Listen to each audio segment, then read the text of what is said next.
पाहता Sillod express news.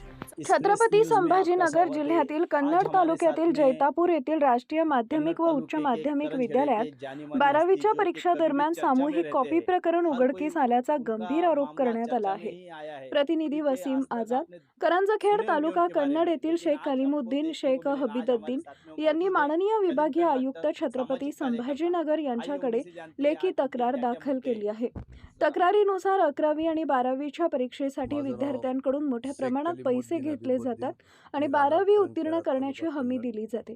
पैशाच्या देवाणघेवाणीमुळे शाळेत मोठ्या प्रमाणावर मास कॉपी चालत असल्याचा आरोप करण्यात आला आहे।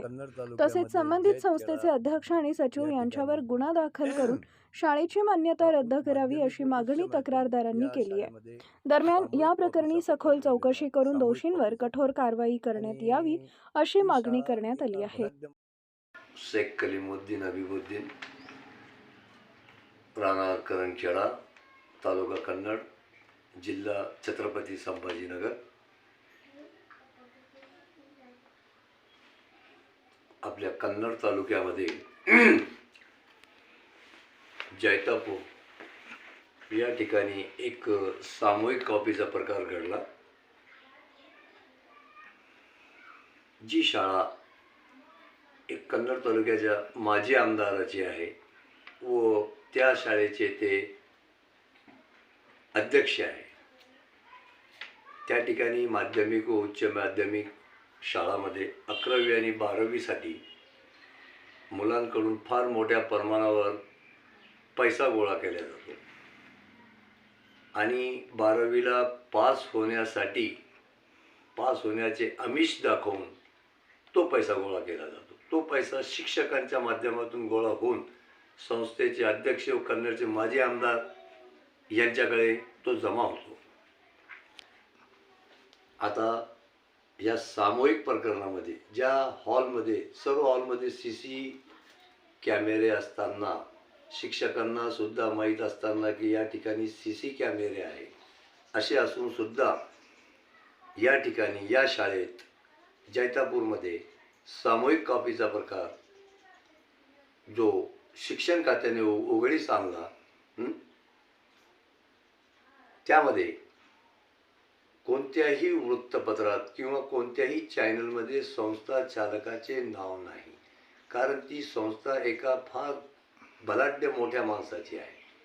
कन्नडचे माजी आमदार व संस्थेचे अध्यक्ष आहे आणि हा चुकीच्या मार्गाने पैसा गोळा करणे हा त्यांची जुनी सवय आहे।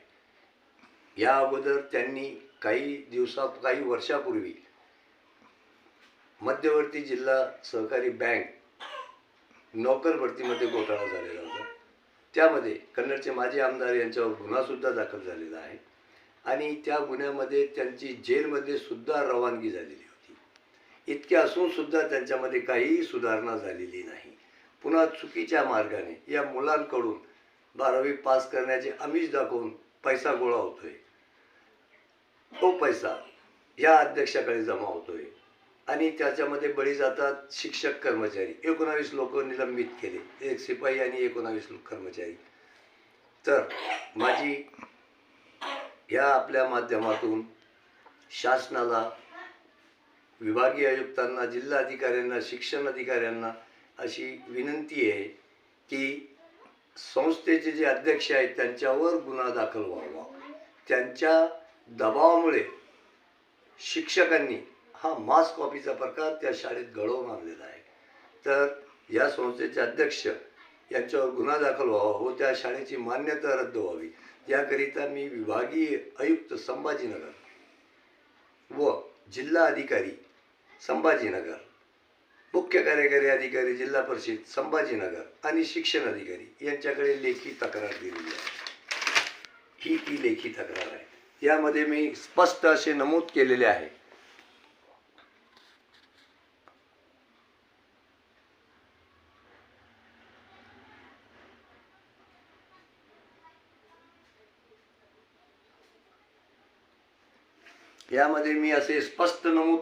की संस्थेचे अध्यक्ष यांच्यावर गुन्हा दाखल व्हावा व त्यांची संस्थेची मान्यता, शाळेची मान्यता रद्द करावी।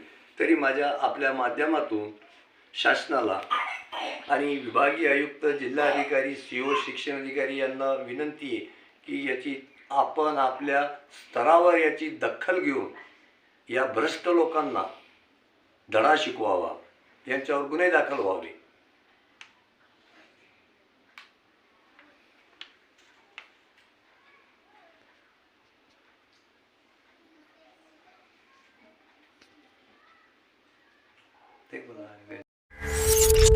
सिलोड एक्सप्रेस न्यूज में आपका स्वागत है. आज की मुख्य खबरों पर नजर डालते हैं. चिखला गावात छत्रपती शिवाजी महाराजांच्या पुतळ्याच्या उभारणीवरून वाद चिघळत मारहाणीपर्यंत पोहोचल्याची धक्कादायक घटना समोर आली आहे. बुलढाणा प्रतिनिधी सय्यद इरफान. बुलढाणा जिल्ह्यातील लोणार तालुक्यातील चिखला गावात माहितीनुसार शिवसेना उद्धव बाळासाहेब ठाकरे पक्षाच्या महिला उपजिल्हाप्रमुख संजीवनी वाघ यांना या वादातून मारहाण करण्यात आली आहे. गावातील खुल्या जागेवर अज्ञात व्यक्तींनी छत्रपती शिवाजी महाराज यांचा पुतळा उभारला होता. मात्र संबंधित जागा व सामाजिक व कौटुंबिक कार्यक्रमांसाठी वापरली जात असल्यानं पुतळा ग्रामपंचायतीच्या जागेत हलवावा अशी ग्रामस्थांच्या एका गटाची मागणी होती. पुतळा न हलवल्यानं दोन्ही गटांमध्ये तीव्र वाद झाला आणि त्याचं रूपांतर हाणामारीत झाले. महिलांमध्येही जोरदार संघर्ष झाल्याचं सांगितलं जात आहे. या घटनेचे काही व्हिडिओ सोशल मीडियावर व्हायरल झाले असून परिसरात तणावाचं वातावरण निर्माण झालं. परिस्थिती नियंत्रणात आणण्यासाठी मोठ्या प्रमाणात पोलीस बंदोबस्त तैनात करण्यात आलाय. दरम्यान संघर्ष योद्धा मनोज जरांगे पाटील यांनी घटनास्थळी भेट देत आरोपींवर कठोर कारवाईची मागणी केली आहे. येत्या 25 फेब्रुवारीपर्यंत आरोपींना अटक करून कठोर कारवाई करावी, अन्यथा महाराष्ट्रभर आंदोलन छेडण्याचा इशाराही त्यांनी दिला. या घटनेच्या निषेधार्थ जिल्ह्यातील काही ठिकाणी बंदचं आवाहन करण्यात आले असून प्रशासन परिस्थितीवर बारकाईनं लक्ष ठेवून आहे. या प्रकरणात पुढे काय कारवाई होते हे पाहणं महत्त्वाचं ठरणार